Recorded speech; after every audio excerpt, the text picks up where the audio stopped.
I'm investigative journalist Molly Barrows. For years, I've covered the stories that made headlines in Northwest Florida and all along the Gulf Coast. Murders, missing persons, and mysteries of all kinds. These cases are far from over for many victims because the full story has yet to surface. Join me for Gulf Coast Confidential, where I dive into the saltier side of the South and expose the lies, greed, and corruption that often weighs down the truth. It's time to turn the tide and get a shot at justice. Hey, I'm Molly Barrows, and welcome to the Gulf Coast Confidential podcast, where we cover some of the most scandalous crimes and cases that bubble up in Northwest Florida and beyond.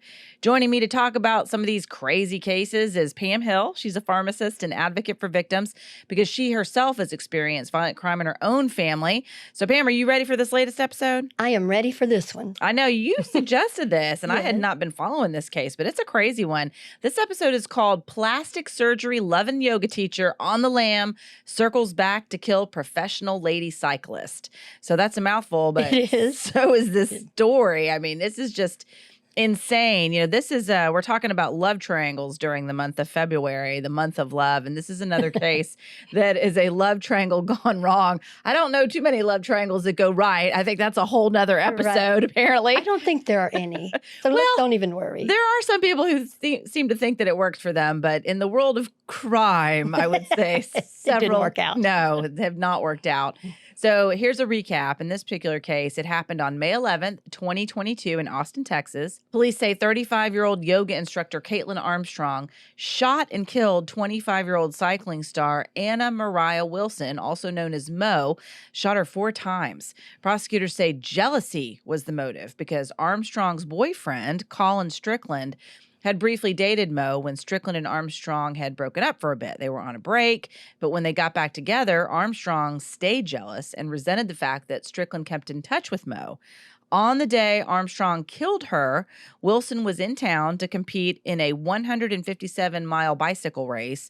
So she and Strickland actually went for a swim. They shared a meal, had a couple of drinks before Strickland took her back to her friend's apartment where she was staying in Austin.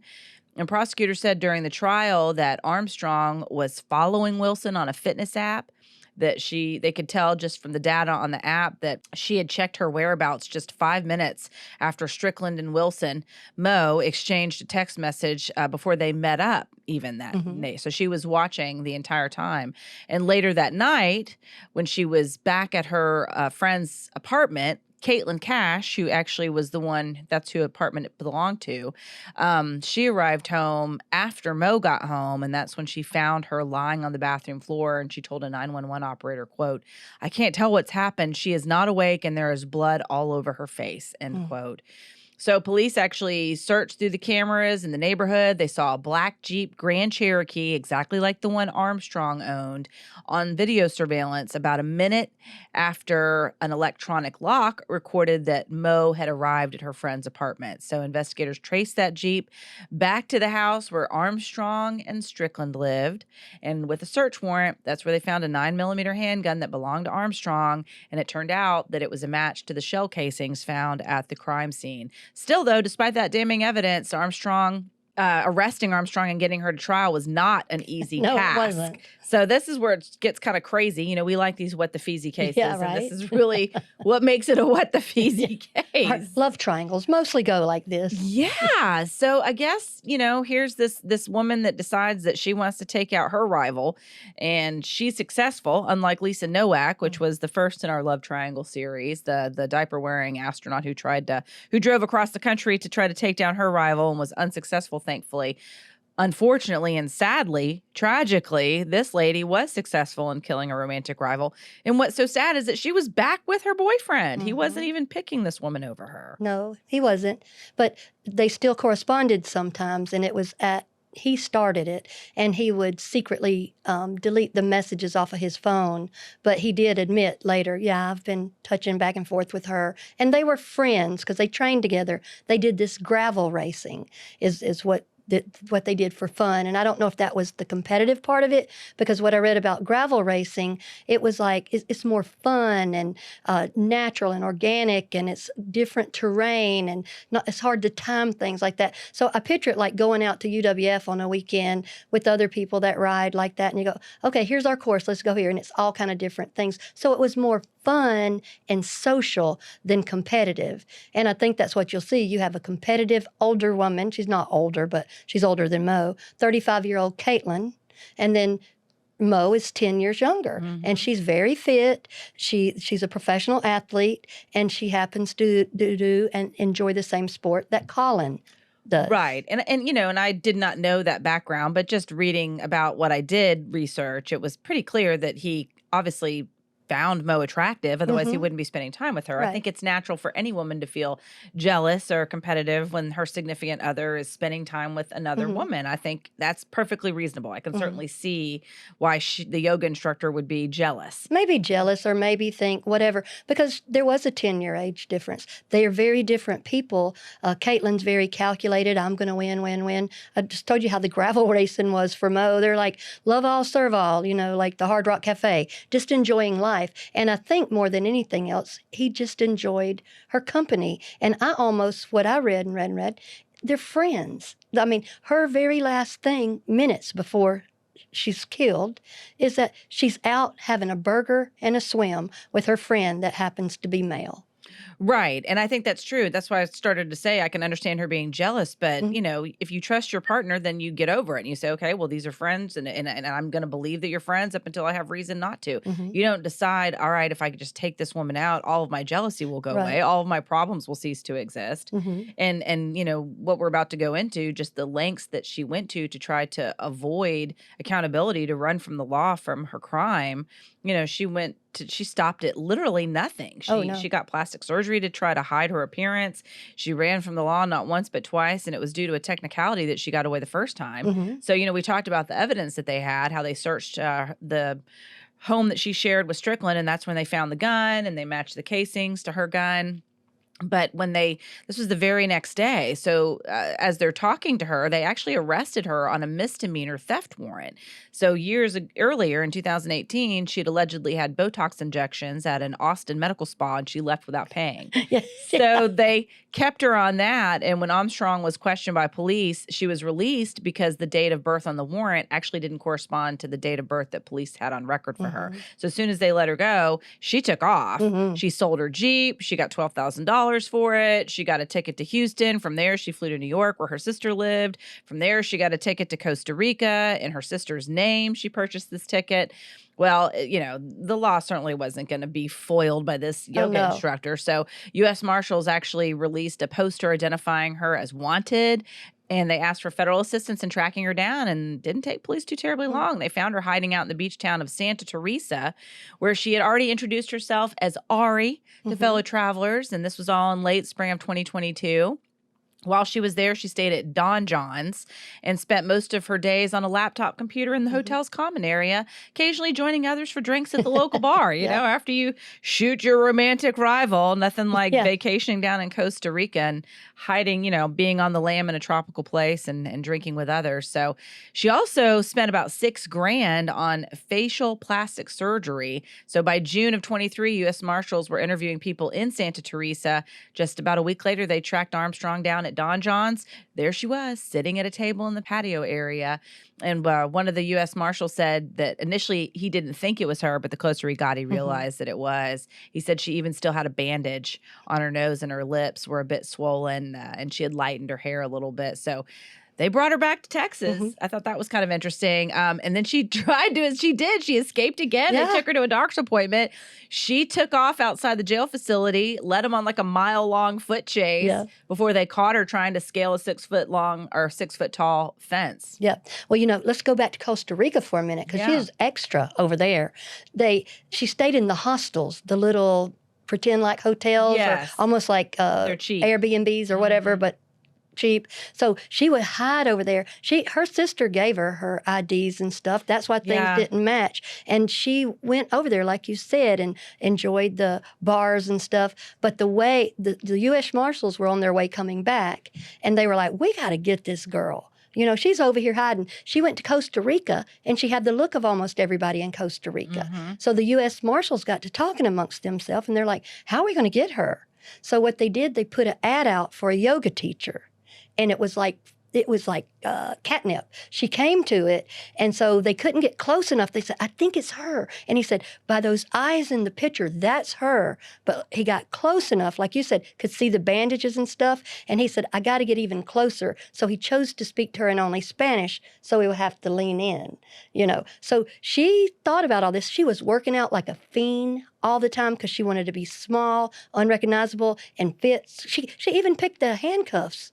Somehow they were just looking at this girl like, what is she? She like some sort of Jane Bond. Right. Yeah, Mission Impossible with this girl. Yeah. So that's what she in Costa Rica. So, and she stayed over there for 43 days. She did pretty good. She did. Yeah, on her own. Yeah, well, it's interesting. When they did finally get her to trial, they had opening murder statements just this past November. And they called like 24 witnesses, including her, I'm sure ex-boyfriend, Colin Strickland, and a friend of hers, a longtime friend of Armstrong's. Her name is Nicole Mertz. And Nicole kind of told an interesting story. She said that when Mo traveled to Austin in late October of 2021 to visit Strickland, she said her friend not Mo, but her friend, was Kaitlyn Armstrong was pretty mad when Mo got to a local restaurant where they were all meeting up with some friends. And this was her quote during testimony. I asked Kaitlyn if Colin ever started dating anyone else seriously, what would she do?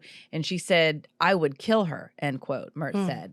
And on November 16th, 2 hours after a jury began deliberating, Armstrong was found guilty of murder and sentenced to 90 years in prison for killing Mo. Mm-hmm. But, her attorneys actually now filed an appeal and filed a motion for a new trial, claiming her attorneys didn't present enough character witnesses, among other things, and that she may have been pregnant and traumatic childhood events, and blah, blah, blah. Such as, let me tell you what they are. Yeah. The mitigating new info, divorce of her parents.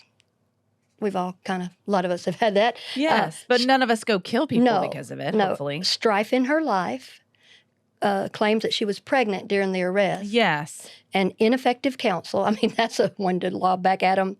No character witnesses. I wouldn't think she would want character witnesses if they're going to say what her other friend said.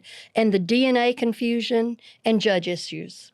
So that doesn't sound like enough to me because I don't think any of that happened. But that's what she's going on now. 90 years. And that's what people, you're jealous or you're going to win or whatever. At what cost? I mean, so what? All right, she worked out like a fiend. She's a yoga teacher. She got to be in Costa Rica for 43 days. Now, how you like your life now? Right. And if it was about being with the man and eliminating somebody who you thought was going to take your man, well, you're not with your man when you're running from the law. No. All of that relationship is out the window. So it goes to show, I guess you're asking crazy people to do something that's impossible, which is not be crazy, which is see something, to get out of denial and see things as they really are. But I feel like that's what's consistent in so many of these cases, especially these love triangles. It's just this short-sighted thinking that if I eliminate this one person, all of my problems are going to be gone. And I even think about it in a weird way. Even the Gannon Stouch was a love triangle of sorts. The stepmother resented his presence because she thought it was taking her,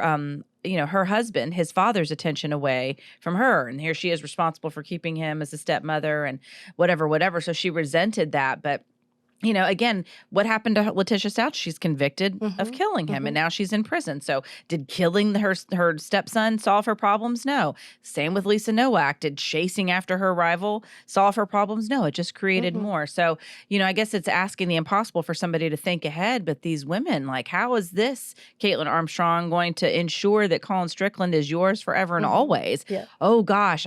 Maybe some men really like that. Man, that's hot when you shoot another woman. Thanks so much. Right. I'm sitting here thinking about that because Kaitlyn was 10 years older than Mo. And like I said, Mo had the better disposition. Who wouldn't want to be around the sunshine than somebody cranky over here, doesn't like anything about themselves? I'm going to change everything. I'm going to manipulate everybody. I'm going to do this. Exhausting. But what does one think? If someone came in my life and was that possessive and going to plan everything in the world, tell me who I can and cannot talk to, and my friends, no. I don't want to be around that person. I enjoy people that act like a normal person, that don't. People bring their stuff into relationships. Absolutely. You have to look at that. And you know what I always say, people need to date like 2 years because to go through one set of holidays with them and then another set, because people can act good for 1 year. Well, and the older they are, the more baggage they're going to have too. Yeah. Well, I know at my age, I got things I like my way and stuff. But I mean, I'll be like, when you wait, learn, how much time do you have? I got to unpack, right. you know. They're like, no, spank you. Goodbye, girl. I know, but I guess some guys like the crazy. And I'm not saying Colin Strickland's one of those guys at all. I mean, he testified, you know, that what a heartbreaking situation. Yeah. Nobody would want to be in that situation, Right. I would think. But to your point, he was continuing to keep in touch with Mo, and who can blame him? But at the same time, if that's going to be the case, if you're not really sure you want to be with your current woman, let's end it. I mean, I think we've all seen the movies of what happens when you step out with a crazy because you think it's going to be hot sex. You know, thank you, Fatal Attraction. Thank you, Vanilla Sky. There are just, you know, plenty of movies that show when men are careless, if you will, or people are careless. It could go because it can either work way. both ways. Right. Absolutely. If you're careless with somebody else's emotions, that can bite you in ways that you don't expect. Yeah. I just don't understand it. It's just very selfish.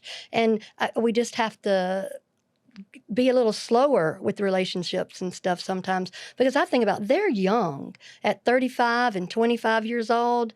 I would really, really be thinking about, is this a person I want to have a life with, have children with, you know, the rest of my future with? And if they're that volatile and jealous, the answer is no. Well, I'm curious if her sister will face any charges for assisting her, like She should. Her aiding and sister. abetting a criminal. Because I was thinking about that. I mean, I get wanting to be supportive of your family, but if, you know, I had a relative that came to me and maybe she didn't know, she had she shot gave it to her. someone, but you know, she had to wonder why she was running from the law and Yeah. why she helped her. But I don't know, maybe some people just feel justified. You know, we've covered other cases too where family will circle the wagons, if you will, around a loved one, even when they are clearly guilty. But you know, I understand blood is thicker than water in some cases, but at the same time, are you really doing your loved one any favors by insulating them from accountability? Yeah. You're not. I mean, we all know that. And I mean, we all know the difference between right and wrong. And if they've done something wrong, yes, you can rally the troops, you can circle the wagons, you can do whatever you want to. But if they've done something wrong, they need to suffer the consequences and, you know, basically don't give up on them or anything. I mean, I think I told you I was speeding one time down the interstate there, I-10. And I don't get mad when they catch me speeding because that's what I was doing. And if I know the price of it. So, I mean, when you break the law, you pay the consequences. And that's what you have to do. That's called being a grown-up. That's called having some righteousness in you and knowing the difference between right and wrong. Instead of people that keep getting away with stuff over and over and over and over, people do what works for them. We all do. And manipulating by jealousy. And, you know, people love to be jealous and angry. It's intoxicating to them because it's powerful. It's one of the most powerful emotions you can have. And it's really like a secondary emotion. Makes you feel justified in what you're trying to do. Right. And everybody stands back and everybody clutches their pearls and everybody's like, when are they going to get through with all that? Cowering. It is that and being a victim are two of the most strategic things you can do to move people around the board. But you look at people that do that stuff, and when they walk away, you're like, whatever. And those are my takeaways too. You know, if you find yourself going, I got to track a mofo on an app because I was wondering what he up to or what his ex-girlfriend's up to or whatever brief fling is up to, then just take a step back and be like, you know, this isn't the relationship for me. Yeah, it's too sad. If I got to be stalking a mofo, it's not worth it, you know? It's just, I don't want that. I don't want to be stalked. I don't want to be stalking others. I don't like all that either. But, I mean, some people enjoy it. Some people enjoy the craziness. They really do. Well, I feel like that's got to be some kind of extreme form of codependency. I don't want to deal with my issues. Let me just play in this crazy playground. But she's 35. And she's been sentenced to 90 years. She's going to die in prison, all because she couldn't get help for herself or realize this jealousy. Or what about her sister going, what's wrong with you? You know, I said, that's kind of a Southern lady thing. You know, when people are doing crazy stuff, we go, what's wrong with them? You know, what is wrong with them? That nobody in their life has enough strength to tell them, you're acting crazy. Right. We've got to do something here. Right. But people don't take that well. Excellent. Well, Pam, thank you so much. Anything else that you think would be important to add about this? No, it's just so sad. I know. It is sad. My heart breaks for Mo's family Mine too. and everyone else that was involved. But, hats off to the U.S. Marshal's Office for not giving up and for finding her. Yeah. They were cool. Nose job and all. Yeah, they were cool. Well, that's it for plastic surgery loving yoga teacher on the lam. Circles back to kill professional lady cyclist. We appreciate you joining us for this episode of Gulf Coast Confidential. I'm your host, writer, and producer, Molly Barrows, with co-host and researcher Pam Hill. And a big thanks, as always, to director, editor, and production engineer James Roy. You can listen to more of our Gulf Coast Confidential episodes wherever you listen to your favorite podcasts. And you can also watch on the Gulf Coast Confidential YouTube channel. Just don't forget to like and subscribe. We'll see you next time.